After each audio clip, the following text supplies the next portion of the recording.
Given that we spent last week talking about the ins and outs of Russia's mobilization efforts, I thought it was only fair to come back and talk about the Ukrainians. Because for all its challenges, it's clear that Russian mobilization represents a genuine effort to reverse the pattern of force generation to date, to reverse the momentum of the conflict, and to put Russia back in a position where it, rather than Ukraine, has the initiative and the advantage. That matches very closely what we're seeing on Russian TV, where the primary argument seems to be the problems of mobilization will be corrected, and that eventually the public will begin to see a difference in a matter of weeks and months. And on paper, that statement makes perfect sense. A lack of manpower has been one of Russia's greatest Achilles heels to date, and the introduction of both mobilization and also stop-loss to prevent volunteers and kontraktniki leaving service offers an opportunity to reduce the bleeding and indeed potentially even, over time, rebuild the force.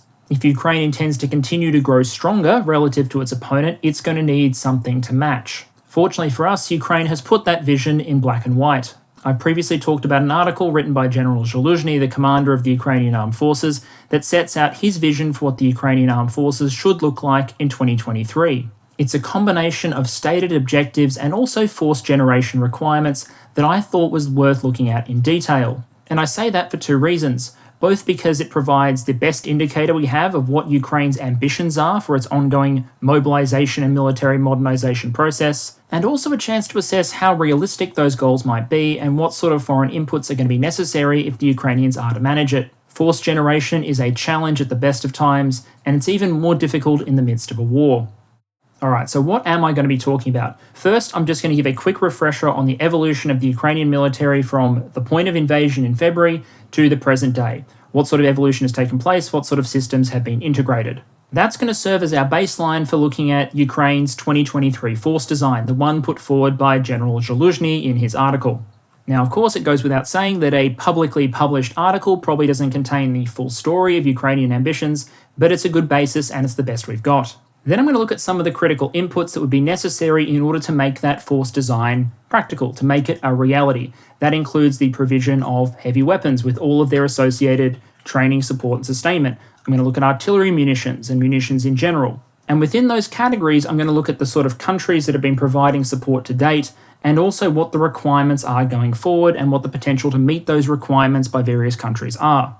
In particular, we're going to talk about artillery ammunition production and armoured vehicle stores. Then, on the assumption that Ukraine can get the metal itself, the weapon systems, the ammunition, etc., I'm going to talk about provision and sustainability, things like rear area maintenance that we've talked about before, training and technical support, the things that will enable Ukraine to use equipment that is supplied to the best of their ability and to its maximum potential. But as I said just a moment ago, force generation is a complex thing. Bringing together manpower, materiel, and doctrine in order to produce an effective fighting force isn't exactly work for amateurs. And so I thought it would be worthwhile to bring in someone who knows just a little bit more about the topic than I do. Lieutenant General Ben Hodges served in the United States Army between 1980 and 2018. Towards the end of what was a very long and distinguished career, Ben would take command of the US Army in Europe in November 2014. An appointment which coincided with a rapid increase in tensions with Russia following the seizure of Crimea, and which, I would humbly suggest, might make him something of an expert on Russian, Ukrainian, and European military capabilities.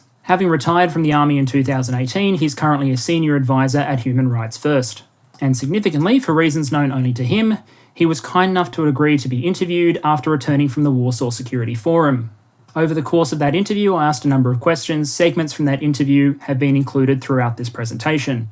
I want to stress that his participation should not be taken to mean that he endorses anything or everything that I have said, and that his views are likewise his own. And, of course, I am highly grateful for his participation. So before talking about what the Ukrainian army wants to look like in 2023, let's return to setting a quick baseline. What does it look like now? The Ukrainian military pre-February invasion was very much a military that was still in transition. In terms of manpower, it was small compared to its Russian opponent. There were just over 200,000 men and women in uniform across all services, but there was a large pool of veterans of the Donbass fighting that could potentially be leveraged in the event of an emergency. In terms of materiel, the Ukrainian military was equipped overwhelmingly with Soviet and post-Soviet hardware. And like its Russian opponent, it did have a significant amount of materiel in storage. There were more than 1,000 tanks ostensibly in storage, according to Military Balance 2021, along with a collection of artillery pieces like the Pion, but there were questions both over how functional all of those tanks were, and also over how deep the IFV and APC reserves were. While Russia was believed to have immense reserve stocks across pretty much all land equipment categories, Ukraine's reserves were of unknown quantity and also unbalanced across the various equipment categories. But the other thing to note was that Ukraine's ammunition stockpile clearly wasn't fit for purpose. While significant, the stock of shells and rockets would be insufficient to support the many gun and missile artillery systems that the Ukrainian army had in service once full conventional fighting began in February. Since February, the Ukrainian military has steadily built up its strength and attempted to transition under fire. Mobilisation raised the total strength of the force from an estimated 209,000 pre-war to more than 700,000 men and women by most reports. But the demands of equipping a force that size mean that Ukraine is now operating essentially 3 different families of equipment. It still has large amounts of its own initial Ukrainian stocks, things like the T-64 tank, for example. But augmenting that, and in some cases fully replacing that for certain units, there's captured Russian equipment as well, which has been integrated across the Ukrainian force structure. We talked 2 weeks ago, for example, about the 93rd Mechanized that now operates a very large number of captured T-80 tanks. In most cases, these systems share a sort of common lineage with most of the equipment that was in pre-war Ukrainian service. They're familiar to Ukrainian service personnel and maintainers, and as such pose a relatively limited challenge for integration when compared to something more alien. And when I say more alien, I'm obviously talking about NATO standard systems, which Ukraine has been steadily integrating as they come online. These systems range from relatively simple ones, like shoulder-fired missiles like Javelin or relatively simple vehicles like the Humvee, all the way up to vehicles like the Panzerhaubitsen and the HIMARS system. This leaves the current Ukrainian force somewhat patchwork in its equipment structure. You've got pre-war veteran troops coupled with new recruits, and you've got initial Ukrainian equipment that's still soldiering on, coupled with newly arrived Western equipment that's operating alongside it.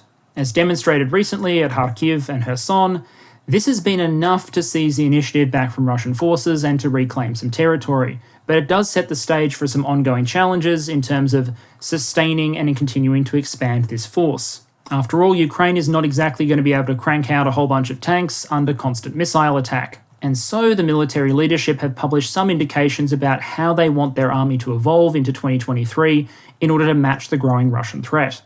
I'm referring, of course, to Zaluzhny's article, which I have referred to before and which I will link in the description. Ideally, good force design exercises will begin with an understanding of what the force that is being created is intended to accomplish. And on that particular point, Zaluzhny is pretty blunt. The goal is to be able to militarily overcome the Russian invasion and reclaim Ukraine's internationally recognized borders. The particular focus, of course, is on Crimea, which Zaluzhny identifies as the center of gravity for the Russian operations in Ukraine. Although I will note that when the article was published, Zaluzhny also called out certain other areas of the front as problematic.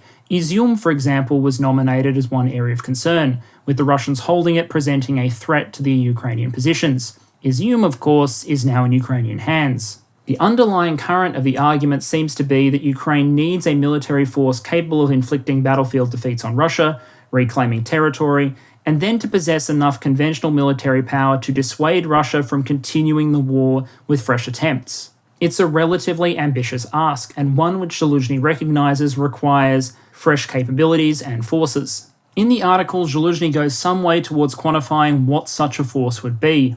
In particular, he calls out the requirement for 10 to 20 new manoeuvre brigades equipped with NATO kit, long-range missiles to impose a symmetrical threat on Russia which possesses its own long-range capabilities, and he calls out the role of air and air defense forces. Now, it's simple enough to just write numbers like 10 to 20 manoeuvre brigades equipped with NATO kit, but those are the kind of numbers that would cause people at a budget office to off themselves or retire early if you put them forward in peacetime. To give a sense of scale, albeit an imperfect one since Ukraine doesn't use American force organization tables, a US armoured brigade combat team would have something approaching 240 tanks and IFVs, Bradleys and Abrams, plus an extended park of self-propelled guns, support vehicles of every kind and nature. We're talking about a lot of men and women and a lot of materiel. And importantly, we're talking about building it up at a time when Ukraine is still suffering battlefield losses and attrition. Now, so far as being able to generate a force on that scale, there are three key inputs to consider. Firstly, does Ukraine have the recruits to fill the ranks in order to populate those new formations? Secondly, do they have the training capacity to convert those personnel into trained combatants? Pavel and his mates in the TDF may be entirely capable of picking up an RPG and going Russian tank hunting without much in the way of training, but I'd like to imagine they at least take some classes before they try and operate a HIMARS. And then finally, of course, they need the material itself. The Ukrainian defence industry can't exactly meet the need, so the metal's going to have to come from somewhere. Now, on the first point, I have previously asserted that manpower is probably not Ukraine's issue, that they probably have enough volunteers or mobilised personnel to fill the necessary slots. Instead, I've always asserted that the shortage of material is the problem. But 10 to 20 additional brigades is a lot of manpower to be called for, plus it's intellectually honest to have your ideas challenged, so I thought I'd put the question to Ben Hodges. Is this ask in terms of brigades realistic? Is it matched to Ukrainian requirements? And can Ukrainian mobilisation provide the sort of recruits necessary in order to fill the ranks? Very good morning to you, Ben. Good morning, sir. Thank you very much for making this time. I thought I'd jump straight into the first question we have. Obviously, the overarching topic today is Ukrainian force generation as they go into the war through winter and then into 2023. Recently, General Zaluzhny wrote an article in which he suggested their force requirements broadly was to generate 10 to 20 new manoeuvre brigades using primarily NATO hardware in order to carry on the war in 2023. I think the two questions I have for you arising out of that is, firstly, as a force generation goal, does that ambition match what you would assess as necessary for Ukraine, given that Russia has now declared a partial mobilisation? And secondly, do you think Ukraine could, with support, overcome the training and sustainment burden involved in transitioning on that sort of scale? So, yes, I think what General Zaluzhny laid out as his force requirements is, he would know better than anybody, but that sounds about right. They have almost 700,000 women and men in uniform already. That's armed forces, National Guard, and territorial forces.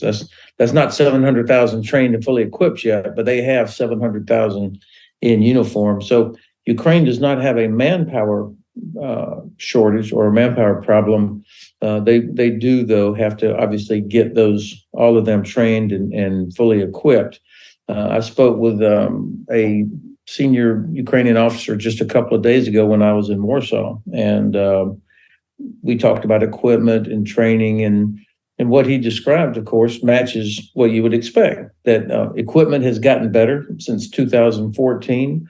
Training has gotten better since then, but they still have, as they do replacements, as well as trying to create new units, of course, you still have new soldiers showing up in units, just as you would expect. On the other hand, on the Russian side, their mobilization, this so-called partial mobilization, has been a catastrophe. Both the way it was laid out, the way it's been received, and the way the Russian domestic population has responded to it. And of course, we've all seen stories, anecdotes of what it's like for these men who have been mobilized in terms of their uniforms, equipment, accommodation, etc.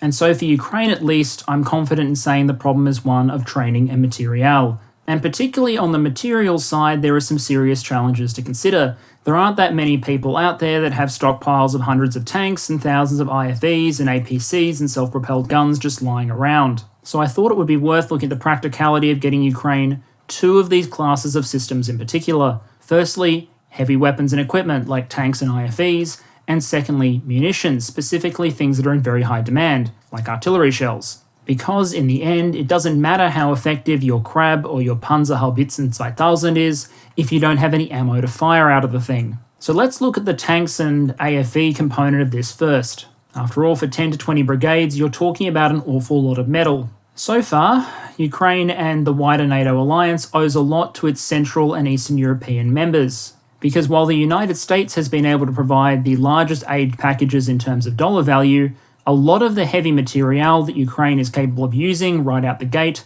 things like old Warsaw Pact era tanks and artillery pieces, well, those have come from former Warsaw Pact or former Soviet states. When I've talked to some Ukrainians who are engaged in the fighting, they talk about the value that tanks can bring, for example, if properly supported by infantry and used in a smart way. So far, the United States has supplied 0 tanks to Ukraine. They've all come from countries like Poland, Czechia, Slovenia, Macedonia as well has also supplied some of their T-72s to Ukraine. Fixed-wing jet aircraft which Ukraine has needed to make up for the losses that its air force has suffered, well, those have come from places, again, like Bulgaria and northern Macedonia. In many ways, the introduction of these sort of systems has been a huge boon for the Ukrainians. The Polish T-72s, for example, should be familiar to Ukrainian crews and maintenance personnel, and can be integrated into forces relatively quickly. We've seen large numbers of them fighting on the Kherson front, and I'm sure if someone offered General Zaluzhny another 3,000 T-72s, he'd take them in a heartbeat. The problem is the supply of this sort of equipment in NATO stocks isn't infinite, and without the stockpiles to maintain the rate of supply that we've been seeing, there's immense pressure to transition over to NATO hardware. And the practicality of making that transition to NATO equipment is a question I decided to put to Ben Hodges.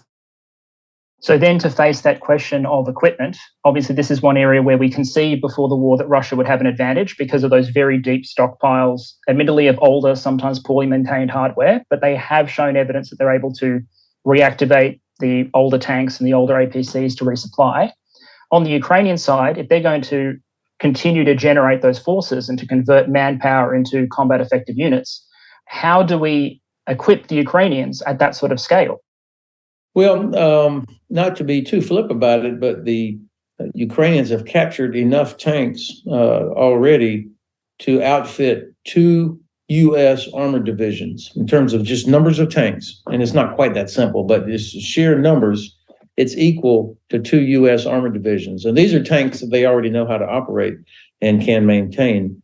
So I think that they literally have made good their losses and have grown the size of their armored forces and artillery and so on. I think they do need more armored infantry type vehicles, troop carriers, tracked and wheeled, in order to continue the pressure on this thus far successful counteroffensive.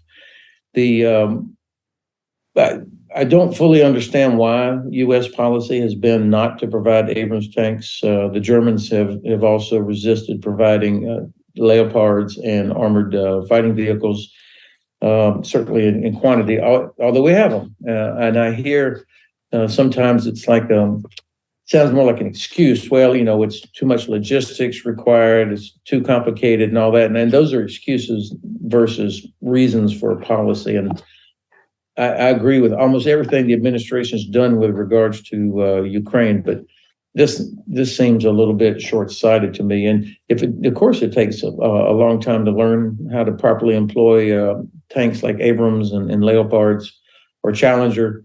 But then what are we waiting for? Let's get started. Be thinking long-term, not just what's in front of us right now. On the other side, though, the vast majority of equipment that Russians have been pulling out of storage is old, unserviceable. They do not do what we do. We spend, when I say that's the collective we, Western militaries, when you put equipment in storage, what we call APS, for example, Army Preposition Stocks, we spend hundreds of millions of dollars just to make sure that these things are in a climate-controlled environment so that when a soldier shows up in a crisis to drive that tank out of the warehouse, it starts up right away. You can be sure that the equipment and that the Russian forces are having to pull out now is not in working condition.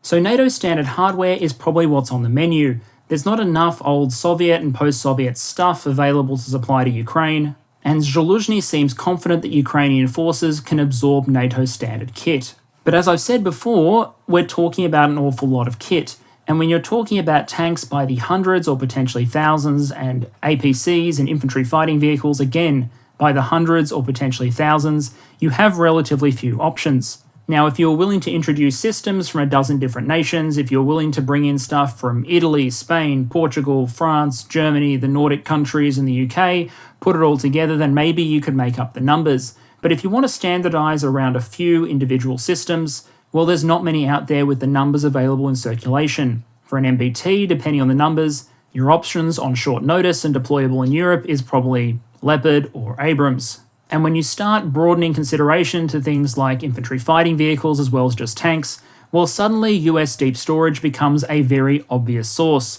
According to Military Balance 2021, the US had about 800 M3 Bradleys in storage and 2,000 M2 Bradleys, along with 3,700 of Abrams of various makes and models, some older, some relatively new, including relatively recently retired tanks from the US Marine Corps. Now, I've raised the topic of reactivating vehicles from this storage before, the fact that the US, realistically, doesn't need the things and that it'd be a scandal if it ever sent them into combat. I've also said that, if anything, providing them to Ukraine might save the US some money on long-term maintenance of equipment that it's probably not going to use. Because frankly, if the US needs to replace 3,700 Abrams and is down to the old 105mm gun variants, something has gone horribly, horribly wrong.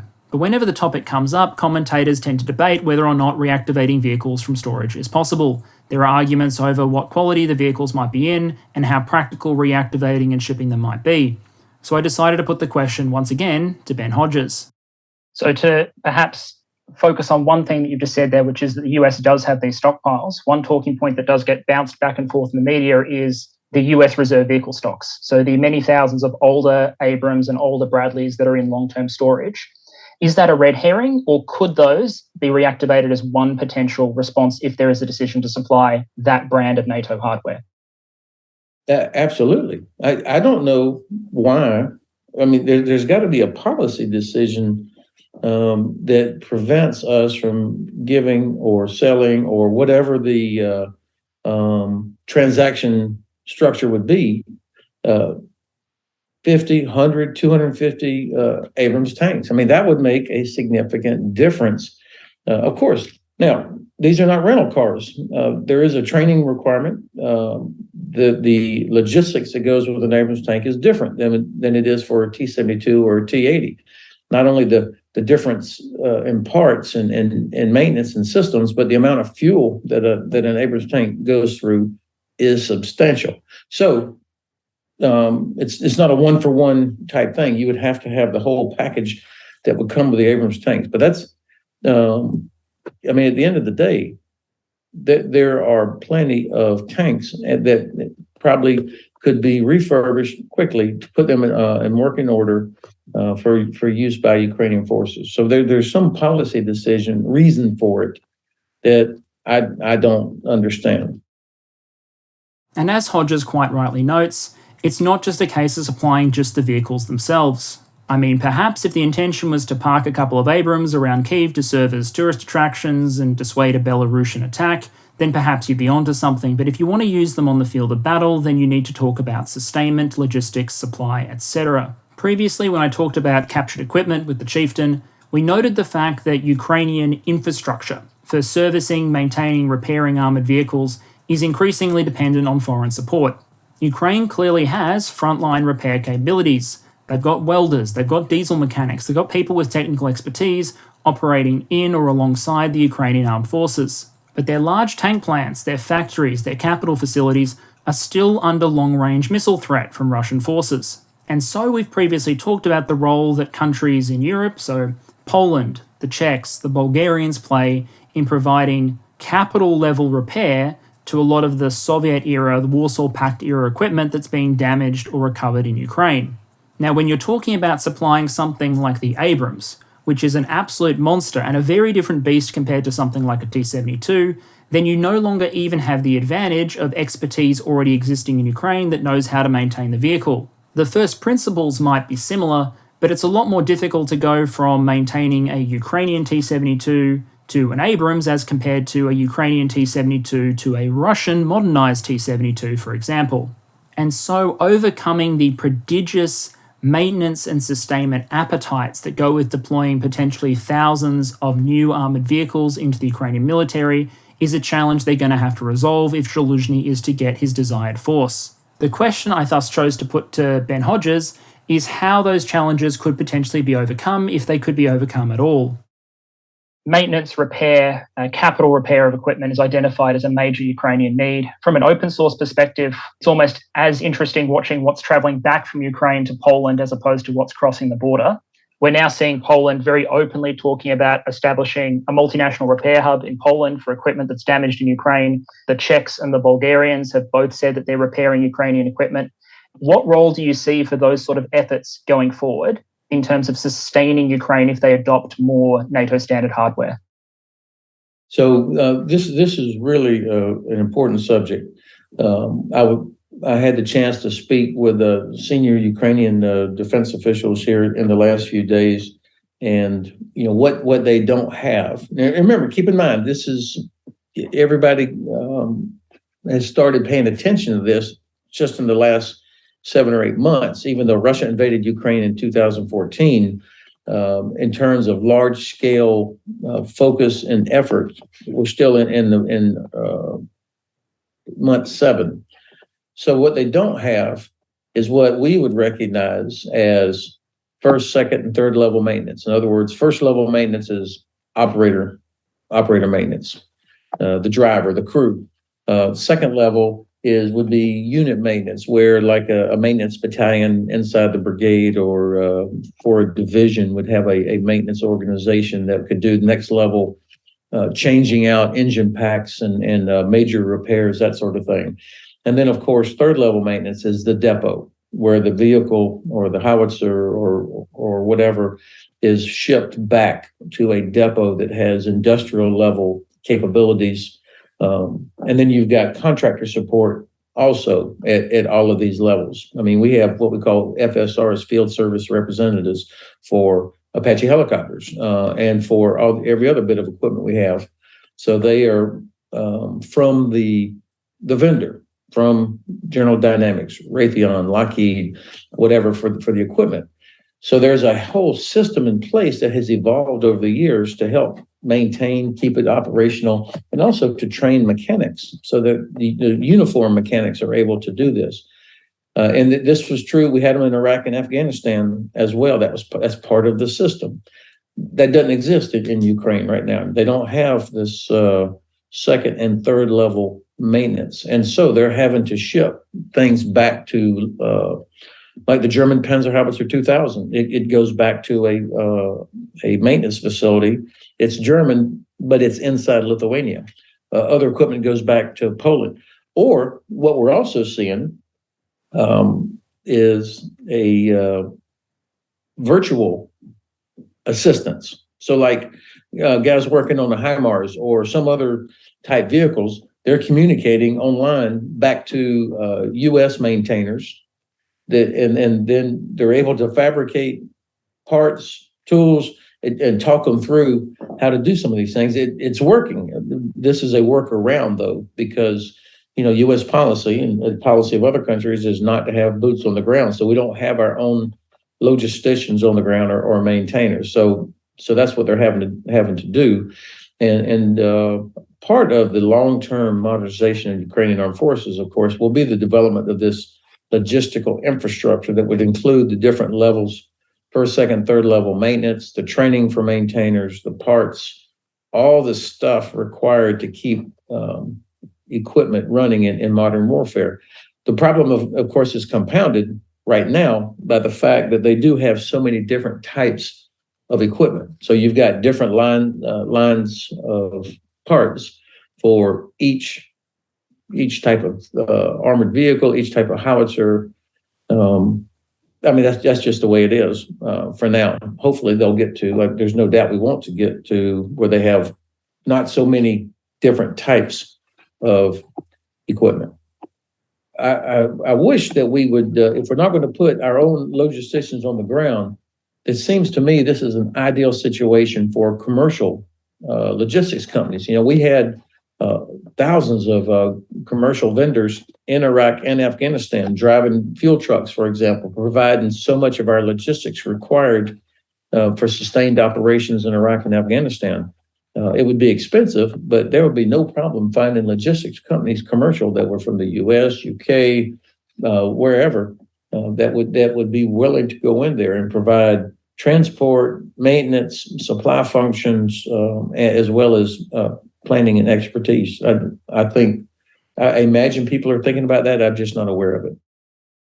Now, I'm aware that I focused very heavily on the tanks and the infantry fighting vehicles, as opposed to the other components of what Zaluzhny was asking for, things like the long-range fire capabilities, long-range missiles. Now, the reasoning here is pretty simple. The Ukrainians put a lot of emphasis on these systems for good reason. They point out that Russia maintains the capability to strike them from a much longer range than they can strike Russian targets.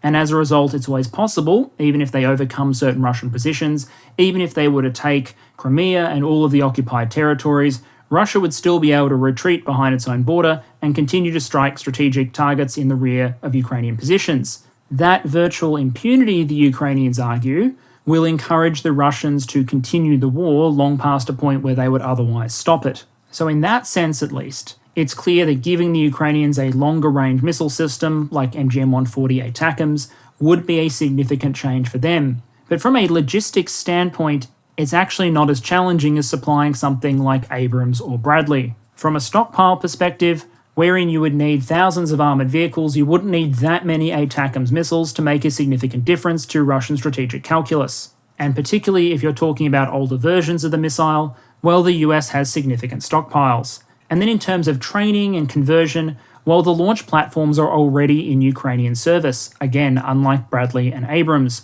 you launch these missiles from things like HIMARS, from M270, from the Mars system, all of the MLRS systems that the Western nations have already provided to Ukraine. You only have to convert a relatively small number of crews who are already familiar with the base system, and the conversion requirements aren't grandiose. Transitioning from firing 6 packs of rockets at Russian ammunition dumps, for example, and transitioning that person to being able to engage targets at a longer distance with ATACMS, it's not impossible. And compared to the challenges of converting hundreds of Ukrainian tank crews over to something like Abrams from scratch, along with all the maintainers and support personnel, it's not really even difficult. Plus, these systems tend to operate in rear areas. They're less likely to be attacked, they're less likely to break down or be damaged by enemy fire. As a result, maintaining these systems is lower effort. And so the challenge here isn't the sort of things that I can quantify, like repair burden, logistics burden, inventory. It's purely political. It's the political decision to supply Ukraine with these weapon systems. And while those considerations are obviously extremely important, not least of which to Ukraine, they're not exactly something to which I can add a tremendous amount of additional information. And so we're going back to more familiar and comfortable ground. The procurement, manufacturing, and supply of munitions to feed Ukraine's insatiable requirements for artillery ammunition and rockets. As I said many months ago, it seems that every major conflict is doomed to cause combatants to experience a shell crisis. Everyone's pre-war planning, it seems, is always meticulous, and then as soon as the artillery starts firing and doesn't stop firing, people realise pretty quickly that they did not stock anywhere near enough artillery ammunition. Ukraine reported shell shortages very early in the war. Shortages of Soviet caliber ammunition, so 152 and 122mm shells, limited Ukraine's ability to get the best out of its large stockpile of Soviet-era guns. While as steadily more and more capable NATO caliber systems arrive, the consumption rate of 155mm and other NATO calibers has also become a point of concern.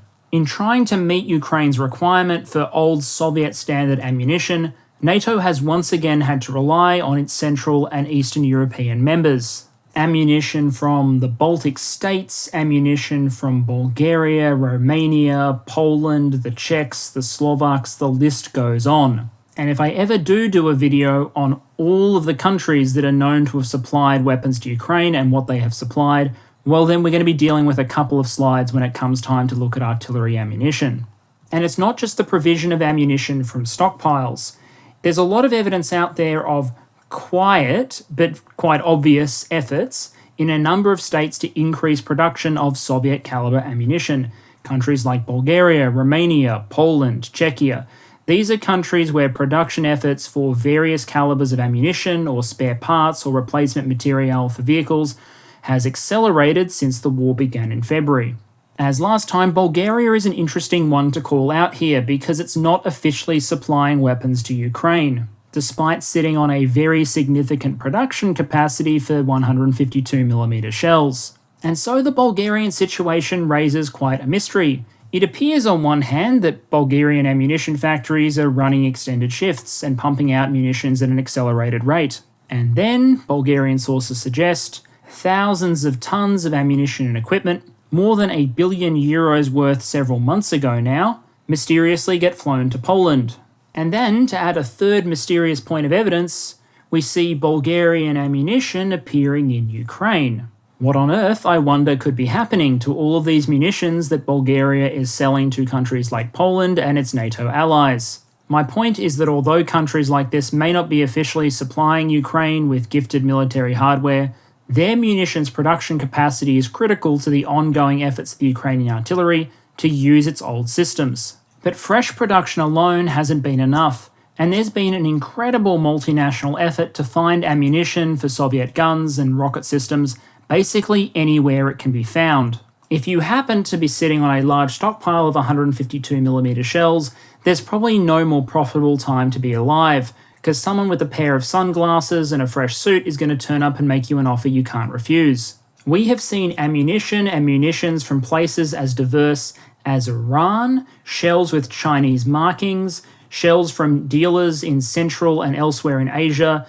and from countries like Azerbaijan, Pakistan, and Sudan, all surfacing in Ukrainian hands. And of all those names, I'm pretty sure the one that'll give people the largest shock is Iran. And here, in terms of outlining the detail of Iran's contribution to the Ukrainian armed forces a little better, I give a lot of credit to Oryx and others in the open source intelligence community for documenting the images of shells and ordnance that happen to surface in Ukraine. Because, frankly, there has been a reasonable amount of Iranian equipment surfacing in Ukrainian hands. Some of this equipment appears to have been stuff that was intercepted when the Iranians were trying to supply it to the Houthis in Yemen. Things like Chinese-manufactured Type 56 rifles that were used by the Ukrainians that were found in April, HM19 mortars, HM16 mortars. These were all from shipments, ostensibly, that were captured by Western forces, had presumably been sitting in a warehouse, and had now been provided to Ukraine. But there's also Iranian artillery ammunition with no known intercept date and a 2020 manufacturing stamp. And on this point, your guess is as good as mine. Theories range from the interception of Iranian ammo going to the Houthis that wasn't disclosed, all the way through to purchase by a third party. That is, someone went to Iran, purchased artillery ammunition, and then having got it, turned around to NATO countries or to Ukraine and said, hey, would you like to buy some overpriced artillery ammo from Iran? For their part, I don't think the Ukrainians are going to be asking too many questions. They're just happy that the shells arrive.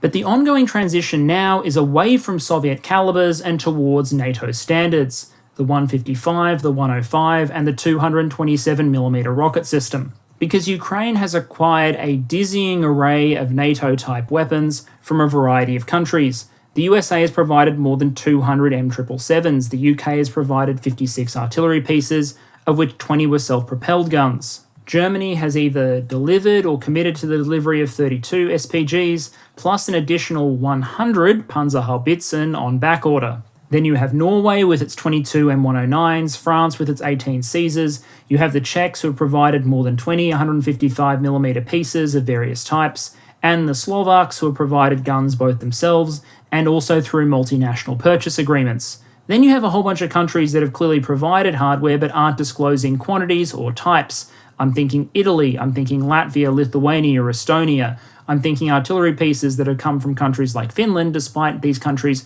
not officially disclosing what they have sent and how much of it. But either these countries are supplying artillery systems, or they really need to check the security at their artillery depots because the systems are turning up in Ukraine. And as Ukraine acquires more and more of these self-propelled guns and artillery systems, I left Poland off the list, but obviously the Crab is a major contributor as well.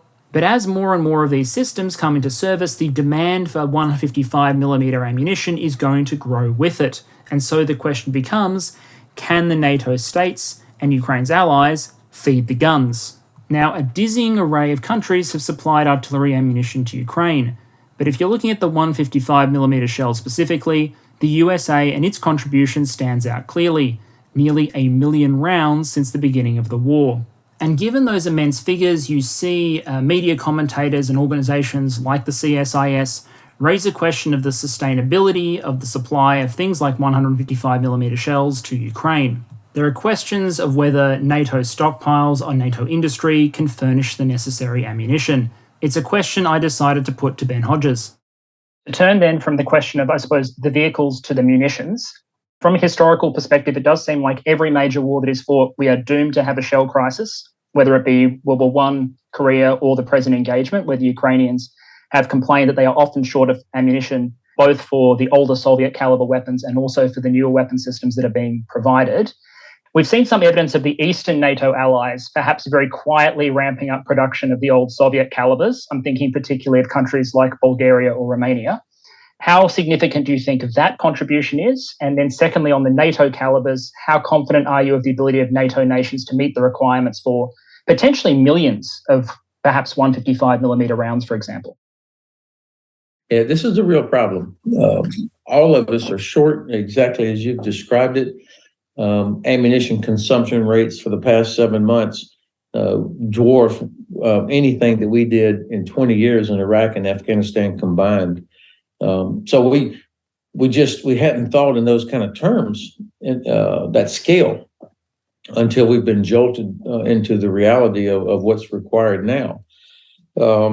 We became so accustomed to using precision munitions, one Hellfire, one Excalibur round, one rocket, that we didn't think about the requirement for the volume of indirect fire that's still required on a modern battlefield.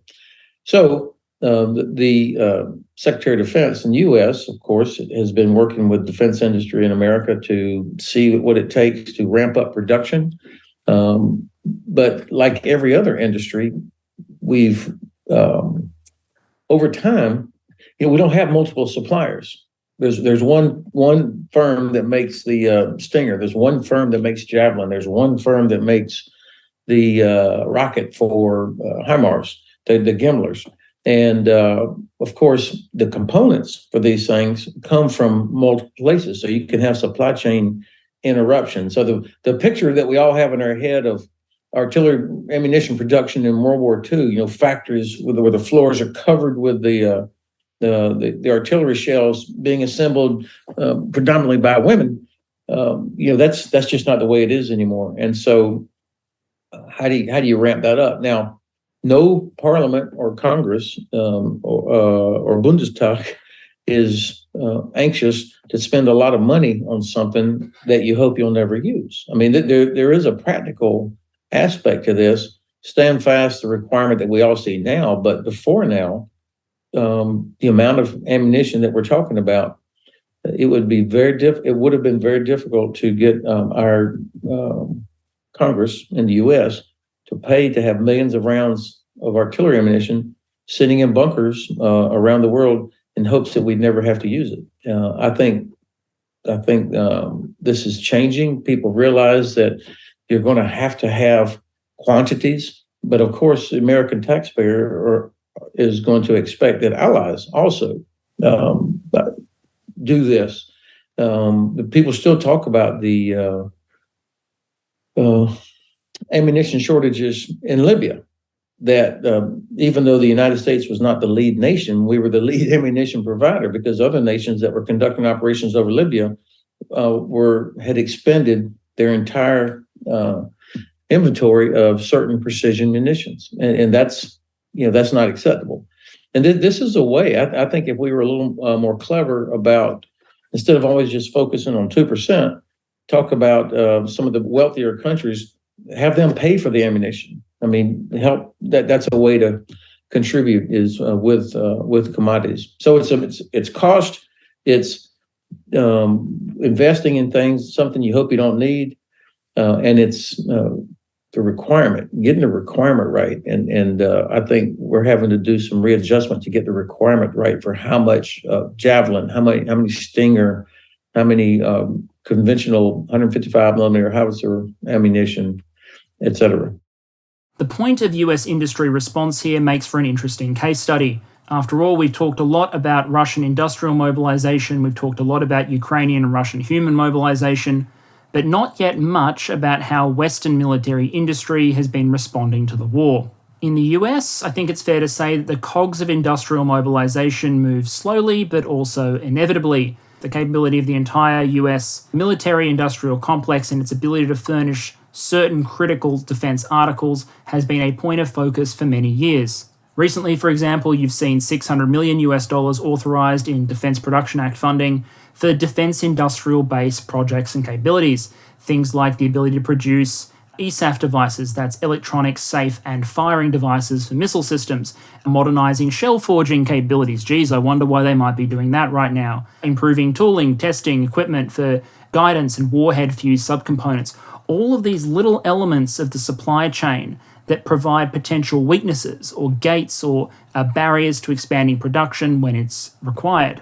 Some of these initiatives also look to improve the production or recycling or management of strategic and critical materials, the things you need to make defense articles or the various sub-assemblies and components that go into large weapon systems. There's an entire process, there's an entire ecosystem that goes into having government act to ensure that a nation's defense industrial base or that of its allies is capable of furnishing whatever weapon systems or requirements it might need, both during peacetime and potentially during wartime. And it does seem that the Ukraine war has put additional priority on this area and also freed up additional funding. And as a result, we're seeing the cogs of the defense industrial base in the US slowly turning. But you all probably care more about the here and now and things like ammunition production. As I said, the US has supplied nearly 1 million rounds of 155mm artillery ammunition to Ukraine from its ready stocks. It's also gone out to try and increase production of that. There has been money coming through and authorized to increase production, but there's a limit to how much can be produced from existing manufacturers. The CSIS, for example, put out an article estimating that the surge production capability for 155mm ammo with the existing producers was about 288,000 rounds per year. That sounds good, but when you've supplied 1 million rounds to Ukraine over the course of 7 months, and your ambition is to increase their artillery force, then it's not going to be enough. And so we've seen an interesting variety of efforts in the US and elsewhere. For example, if you happen to own a company that doesn't really matter what you manufacture now, but you think that you could pack at least 192,000 M795 high explosive rounds for the 155mm howitzers, well then the US Defense Department wants to hear from you.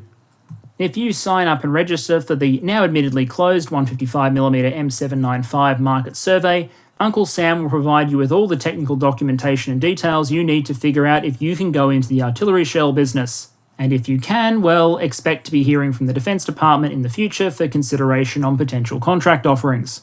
Now, those initiatives are likely to significantly increase US ammunition production over time, and it doesn't take into consideration the production capability of the various NATO allies, countries like the Republic of Korea.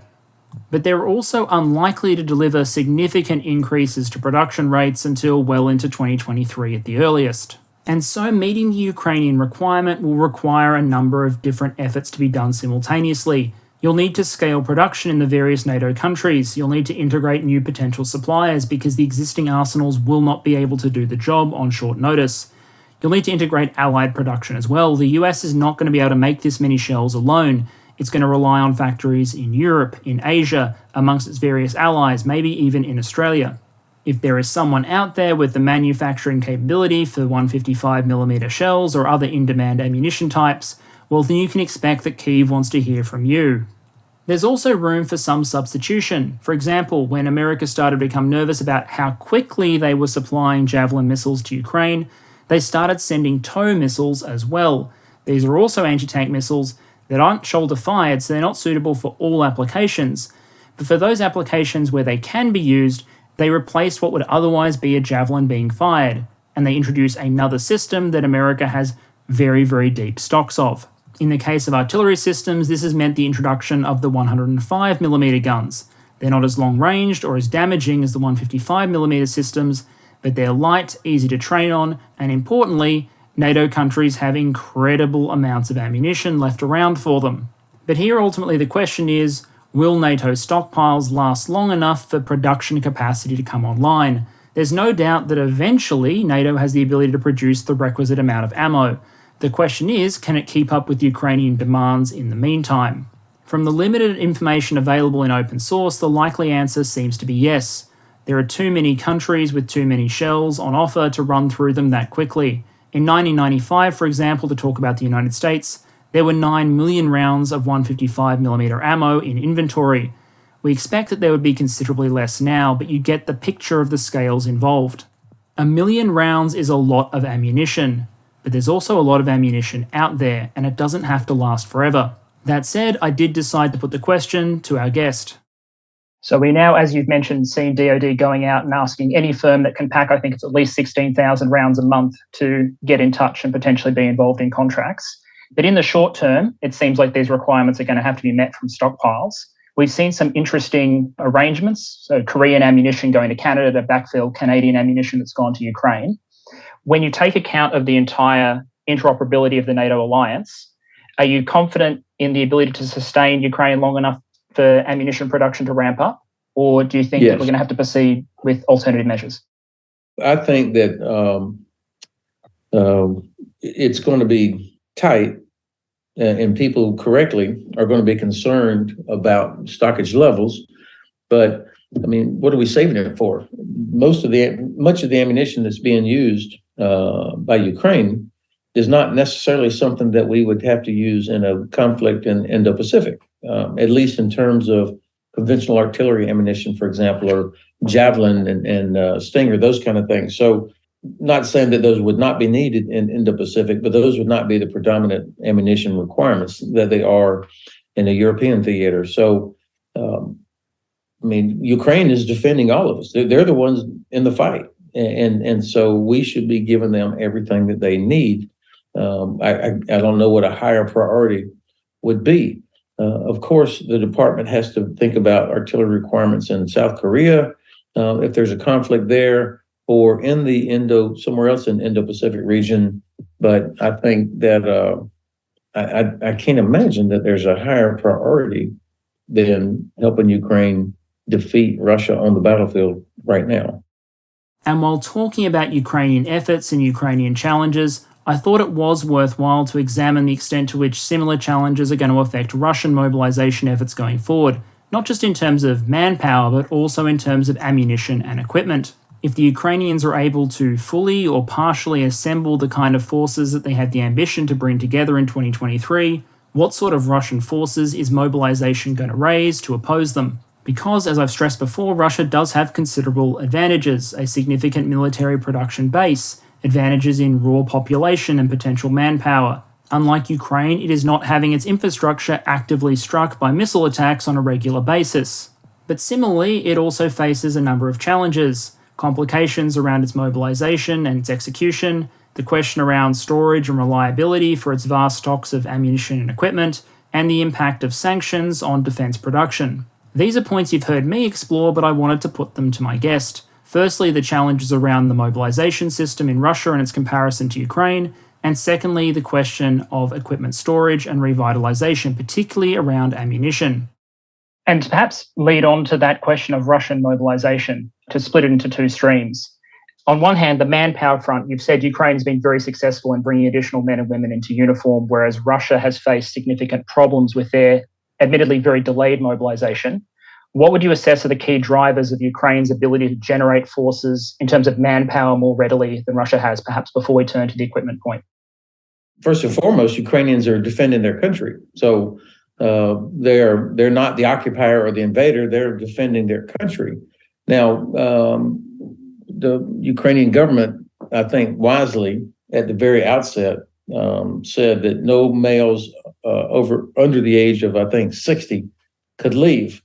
And I think today that almost seems like it would have been unnecessary, but of course it was pretty dire in those early days. So they've got, out of a country of 44 million people, literally millions of women and men that are military age that are there. And many of the women, in fact, who had left as refugees in the early weeks have returned. I hear every week about from friends about Ukrainians who have returned and are back in the country. So they don't have a manpower shortage at all. It is more a matter of how fast can they train and equip them. And that all sounds perfectly reasonable from a morale and mobilization perspective. But I couldn't help but ask the question, now that Russia is mobilizing, what is the new obvious failure point for the Russian military in 2023? Previously, we've always talked about how manpower shortages are the input that were likely to fail first. Militaries are complex machines. They can't do without any of their critical components. They need manpower, they need material, they need logistical sustainment, and all of those inputs that enable a military force to function and to do its job. With mobilization now on the cards, I wanted to know what General Hodges thought was the likely point of failure. Was it still manpower, or was ammunition now a potentially limiting factor for them as well? And to perhaps turn our eyes to the other side of that equation for a moment, the Russian ammunition position. We know pre-war that the Russians did make use of some imported capital components, so boring machines to rebore their artillery and some Western capital equipment in their shell packing plants. If we're trying to identify a likely failure point for the Russian military, will it be the manpower that depletes first, the munitions that deplete first, the capital equipment that depletes first? Where should we be looking at as the potential failure point for the Russian military effort? Well, I love that question. And I think there's 2 or 3 places that are failing.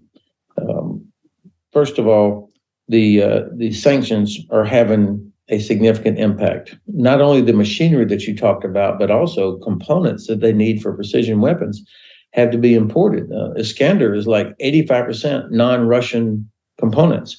So the fact that they can no longer get these components and they cannot replicate them to the same quality is obviously having a significant impact on their ability to replace or replenish many of their precision weapons. That's a good thing. Secondly, the Russian military is notorious for how they store ammunition. I mean, how they handle it. It is done in such a way that leads to massive explosions rather than having everything contained and separated. It's the norm that this ammunition is just stacked as if they were boxes of rations, so that if there is a strike somewhere, you're going to see a catastrophic explosion that eliminates the entire dump, which is what we've been seeing for the past few months in Ukraine, as Ukrainians were able to locate these things.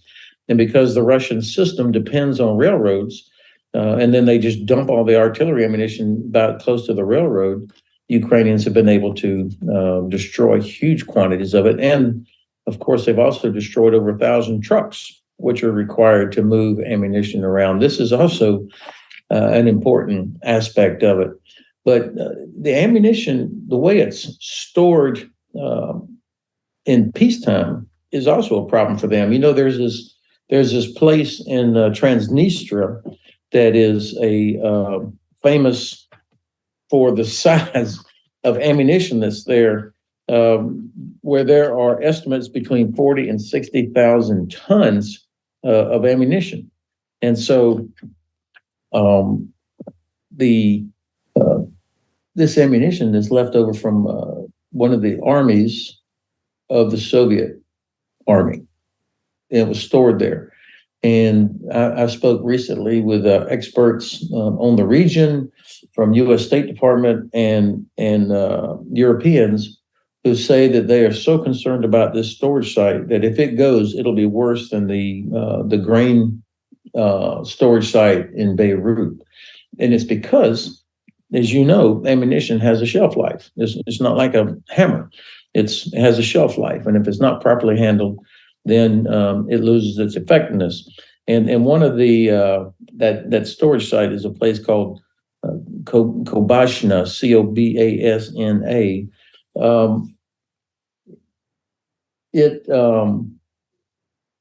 The flaw in my logic about logistics is that I never knew what they started with. I don't have a good figure that they started with 10 million, 100 million, or whatever, how many different types of 122 and 152 millimeter rockets and artillery ammunition. My sense is that they've burned their way halfway through what's still serviceable. So they still have lots of ammunition left, but it's very clear that the quality and the quantity has been degraded over time because the Ukrainians have continued to disrupt their logistics chain by destroying trucks, by destroying dumps, and the dumps. So the Russians have to keep pushing them further and further back to get out of range of HIMARS, which means then that the trucks have to drive further, and particularly in this part of Ukraine, with the bad weather approaching, it's going to be even more difficult for them to deliver ammunition. And so, taking it all together, I turn to the question of who wins the force generation race from here and what the Ukrainian force in 2023 looks like. I'd suggest that Ukraine had the clear advantage in force generation pre-Russian mobilization. The difference in how many men and women were being brought into uniform was just too great. Now I'd suggest that Ukraine still arguably has the better manpower pipeline, but the advantage is likely going to narrow compared to what it was. If Ukraine is going to maintain the trends on its side, that is, if it's going to continue to increase the gap in capabilities between itself and the Russians, then I'd suggest that two things need to happen. A decision to provide Ukraine with long-range precision fires, things like ATACMS, and also a decision to start providing vehicles out of storage, tanks, IFVs, the things that they're going to need in order to create the manoeuvre brigades that they're asking for. But you get to hear me answer those questions every week. This week, for a change, I thought I'd put the question to someone else. Thank you very much. And sir, I'm aware we're short on time, so I'll give you the space to close out with one final opportunity for reflection. Russia's calling a mobilization is clearly an attempt to reverse, I suppose, Ukraine's advantage in the force generation war. Do you stand by your original projections that Ukraine will win that force generation race? How do you see the war evolving into 2023? And what is the most critical point in ensuring the trend goes in the direction we all hope it goes? First, thanks for this privilege you've given me, and I like this, your format and the type of questions that you're asking, because we know from history that war is a test of will and it's a test of logistics. And Ukrainian soldiers and Ukrainian population clearly have superior will to what we have seen of Russian soldiers and the Russian people. Just the reaction to the mobilization, for example. Around 500,000 military-age males have left Russia to avoid getting mobilized. That tells you that they and their families have zero interest in being a part of this. And there are a lot of issues going on inside Russia right now. It looks like there is a major power struggle underway. It's not clear that the general staff, the military, is as supportive of Putin as they once were, which means it will be almost impossible for them to employ tactical nuclear weapons. It's a different sort of chain, if you will, and so there's a power struggle there. Kadyrov, the Chechen leader, has been just promoted this week to Colonel General, and then the head of Wagner, Prigozhin, it seems like there's a power struggle there. So I don't know how this is all going to turn out, but none of this contributes to a winning war effort for Russia. They can't generate the troops they need. What they are generating are totally unfit. And I do believe it's criminal for any country to send people to combat that are untrained and unprepared. The Ukrainian side, there was I saw something the other day. It said on 24 February, Ukrainians were Googling how to make a Molotov cocktail. On 21 September, Russians were Googling for flights out of Russia. I mean, that's pretty stark comparison of how the populations view this. The logistics part, though, is also where certainly Russia started out with the advantage in terms of scale and stuff that they had. I personally grossly overestimated their capabilities. And now we see the Western world, 50 nations are contributing to Ukraine in one way or another with money, with resources, with equipment, with ammunition, recognizing how important this is. So this is why I am confident Ukraine has irreversible momentum. I expect they will push Russian forces back to the 23 February line before the end of this year, and that they will take Crimea by next summer. The Russian Navy, nowhere in the fight. They're terrified to go anywhere near Ukraine, and Ukraine doesn't even have a Navy. That tells you the state of play. Ben Hodges, thank you very much for your time today. Thank you very much, sir. I enjoyed it, John. Thank you. So there you go. War is a test of logistics, and it is a test of wills. For my humble part, I'd comment that Ukraine's fourth generation goals for 2023 are ambitious, but I see no reason to dispute the characterization that they're pretty closely aligned with what Ukraine hopes to achieve. The net impact of Russian personnel and industrial mobilization remains a little bit of a wild card, difficult to assess and predict. But it does have the capacity to potentially generate some combat power, and as a result, Ukraine probably doesn't have the same leeway it did before.